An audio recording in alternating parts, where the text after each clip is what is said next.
Again, let me emphasize something here.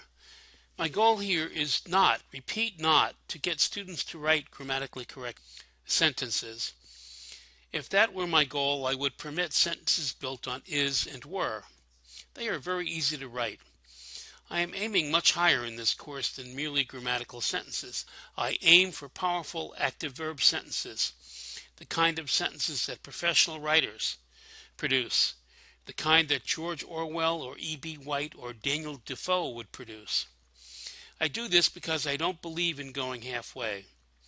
If strong active verbs are required for clear writing, and they certainly are, then I will teach these necessities and drill students until the strong active verb habit is as ingrained as the habit of riding a bicycle.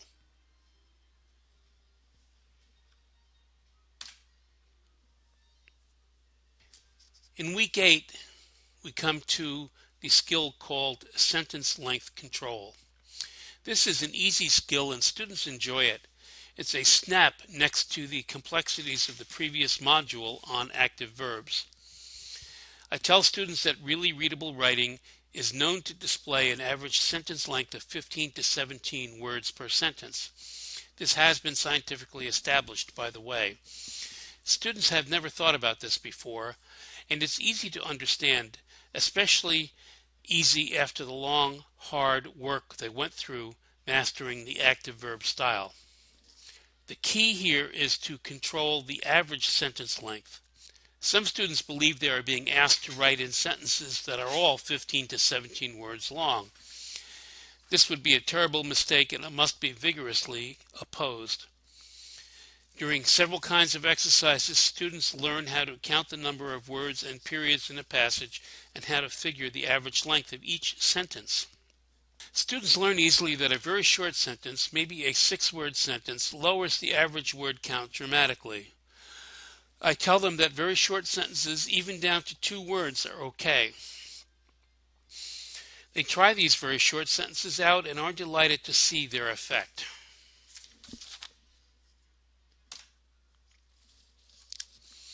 The second part of week 8 is conciseness. This is the last topic in this part of the course. Of the 5 skills, this is the only one that is essentially an editing skill. The first 3 skills are what to put in skills. The 4th skill is about getting things the right size so they are easy for the reader to handle. By contrast, this 5th skill or ability deals with cutting. In isolation, a couple of days might not be enough to master this skill, but in week 8 of this course, the desire to write clear sentences is raging like a brush fire in many students. For them, 2 days of instruction and concise editing does the trick. The topic has 2 subheadings. First, students learn to cut out heavy phrases and replace them with more lightweight phrases. For example, the phrase "in order to" always gets replaced by the word "to."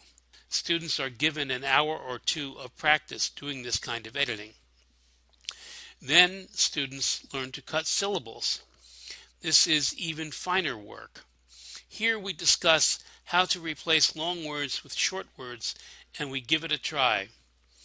Some famous writer said, quote, "Never use a long word where a short word will do the trick," and we practice it in this module.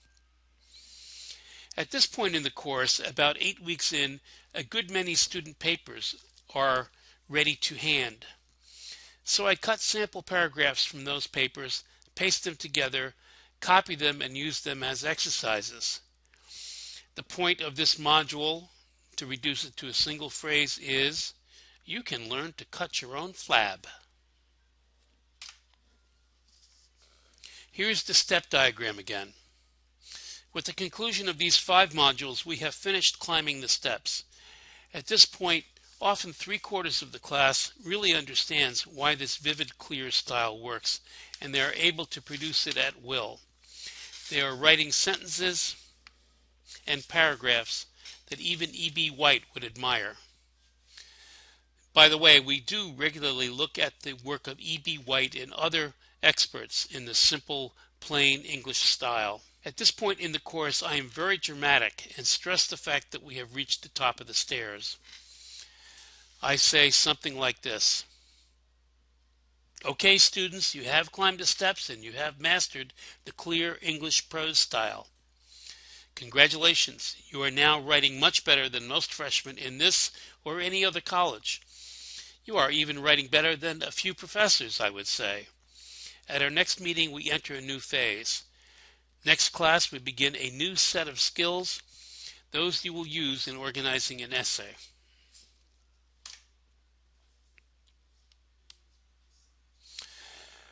A side note here about feedback. This course uses a specific balance of feedback techniques, and the balance of feedback techniques is a bit different from what composition teachers usually do. Here's a summary. Each assignment is graded A through F, but only on the skills required for that week. There is no general markup of grammar errors on papers. However, fragments and run-ons are forbidden, and all papers with them are bounced without a grade. However, students are able to redo any bounced paper for a grade or for a higher grade at any point in the course. So when a paper is bounced back to a student for a fragment, the student has to find the fragment, fix it, and resubmit it for a grade. We do a lot of in-class discussion and group correction of Xeroxed student work. I conduct 20-minute one-on-one conferences with students once or sometimes twice a semester. Ideally, these are done at week 5 and week 11. We put student papers in front of us, we go through and discuss them, and I use the categories that frame this course. Because the course is about being readable, it makes sense that group discussion and evaluation of student work is appropriate and highly motivating. Looking back over the first 8 weeks of the course, we can see that student engagement is quite high, and there's a reason. The course, at least this half of it, has a simple and perceptible shape. The course went step by step. It began with the very simple task of putting in words, naming things you could drop on your foot. It proceeded through more difficult tasks like putting in people words, and ended with the quite difficult skill of writing concisely in a full-fledged active verb style. Students have stayed on track. They've met the challenges, but most importantly, they've met them in the right order, and so they have not been overwhelmed. This is a big change from what happens with many students in many courses. This is very different from what often happens. In this course, even the students who are lagging understand what they are supposed to be able to do.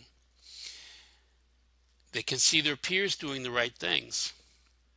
They say such things after class as, "I'm having trouble keeping my sentence length down to a reasonable size," or perhaps, "I keep on writing with was and were, but I'm getting better. I caught most of them on this last paper." Students are focused on a couple of key skills, and they're allowed to stay focused on them until they get them mastered. Students can feel their skill increasing week by week. Nothing seems pointless and nothing seems wasted. That's why morale is high in this course. At this point in the course, of course, some students have dropped out. Among those who remain, most understand what they are aiming for. They've internalized the idea that they must produce good sentences for their readers. They have seen their fellow students following these new rules and producing vivid, dramatic, and interesting sentences. They've even accepted the responsibility of fixing over-abstract or passive or ungainly sentences. They understand the key thing, that writing is a sentence-by-sentence construction job, and that's a huge win. At this point in the course, many students are saying, "Writing is really a lot easier than I thought. When you understand it this way, it's not hard at all." And that is music to any teacher's ears. Thanks for watching, and remember to watch the third part of this series, which explains how this course covers essay construction and organization. If you want to hear more about this course, please reach out and give me a call at the number you see in front of you. If you want to know more about how this course was invented, you could Google the phrase teaching college students to write, or you could Google Atlantic plus McGuire plus writing. I look forward to hearing from you and to explaining how this interesting and effective course actually works.